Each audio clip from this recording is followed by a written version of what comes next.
చెంప చెల్లుమనే తీర్పులు ఇస్తున్నా సరే బుద్ధి రాకపోతే కాంగ్రెస్ పార్టీని ఏం చేయలేవు. కాంగ్రెస్ పార్టీ బాగుపడాలని నేను కోరుకుంటాను. ఎందుకంటే ప్రజాస్వామ్యంలో ప్రతిపక్షం కనుక స్ట్రాంగ్గా లేకపోతే అధికార పక్షం అహంకారంగా ప్రవర్తిస్తుంది, నియంతృత్వ ధోరణి వస్తుంది. ఒక చైనా రష్యా కావాలని నేను కోరుకోను, ఒక అమెరికా దేశంలాగా ఉండాలని కూడా కోరుకోను.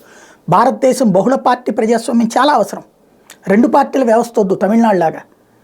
ఇప్పుడు ఆంధ్రప్రదేశ్కి కూడా అదే దరిద్రం పట్టింది. తెలంగాణ లాగా బహుళ పార్టీ వ్యవస్థ ఉండాలి. అక్కడ 3 ఉన్నాయి కాబట్టి అక్కడ కాస్త ప్రజాస్వామ్యానికి ప్రజలకు ఒక ఆల్టర్నేటివ్ కనబడుతుంది. ఆల్టర్నేటివ్ లేని ప్రజాస్వామ్యం చాలా ప్రమాదకరం. ఇప్పుడు ఇది ఎందుకు చెప్తున్నా అంటే కాంగ్రెస్ పార్టీ ఎందుకు ఈ తప్పులు ఇన్కమ్ ట్యాక్స్ విషయంలో తప్పుదోవ పట్టించడం, చివరికి ఢిల్లీ హైకోర్టుకి వెళ్ళి అక్కడ కూడా ముట్టికాయలుతుంది.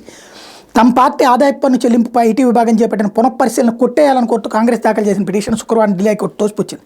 దీన్ని జస్టిస్ యశ్వంత్ వర్మ, జస్టిస్ పురుషేంద్ర కుమార్ కౌరవులతో కూడినటువంటి ధర్మాసనం విచారించింది. అనంతరం తీర్పు వివరిస్తూ ఆ పిటిషన్ కొట్టేస్తున్నట్టు ప్రకటించింది. మార్చి 20న ఈ కేసులో వాదోపవాదాలు విన్న తర్వాత తీర్పును రిజర్వ్ చేసిన విషయం తెలిసిందే.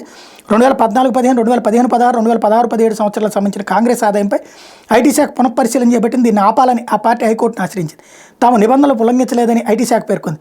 స్వాధీనం చేసుకున్న ఆధారాలను బట్టి 520 కోట్ల మేర తేడాలు వస్తున్నట్టు పేర్కొంది. కాంగ్రెస్ మొత్తం 100 కోట్ల ఆదాయ పన్ను చెల్లించాలని ఐటీ విభాగం ఇటీవలే నోటీసులు జారీ చేసింది. దీనిపై ఆ పార్టీ అప్లేట్ ట్రిబ్యునల్ని ఆశ్రయించింది. అయితే కాంగ్రెస్ అభ్యర్థులను ట్రిబ్యునల్ తిరస్కరించింది. ఈ ఆదేశాలు జోక్యం చేసుకోబోమని ఇటీవలే ఢిల్లీ హైకోర్టు కాంగ్రెస్ పార్టీకి తెలిపింది. తాజాగా పునఃపరిశీలన ఆపే అంశాన్ని కూడా కొట్టేసింది.